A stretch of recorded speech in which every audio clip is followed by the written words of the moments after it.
السلام علیکم ناظرین، آپ کو حسانی ٹی وی پر خوش آمدید کہتا ہوں۔ ناظرین، جو آپ کو سامنے میں مناظر دکھا رہا ہوں، یہ سوات کے اس افسوسناک حادثے کے مناظر ہیں کہ وہاں پر جو 18 بندے ہمارے پھنس جاتے ہیں اور یہ افسوسناک حادثہ پیش آتا ہے۔ وہ وہاں پر انجوائمنٹ میں مصروف ہوتے ہیں، لیکن وہ اس چیز کا خیال نہیں کرتے اور اس چیز کو ڈیٹیکٹ نہیں کرتے کہ اتنا شور آ رہا ہے، اور پہاڑی علاقے سے جب پانی گزرتا ہے تو جب آ رہا ہوتا ہے تو اس کا بہت زیادہ شور ہوتا ہے۔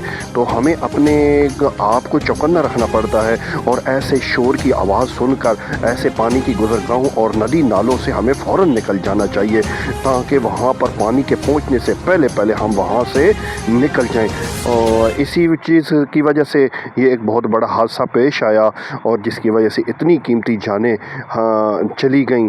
اللہ تعالیٰ سب کو جنت الفردوس میں جگہ عطا فرمائے اور ان کے لواحقین کو صبر جمیل عطا فرمائے۔ میں اپنے تمام ناظرین کو احتیاطی تدابیر پر عمل پیرا ہونے کی تلقین کرتا ہوں۔ اللہ حافظ۔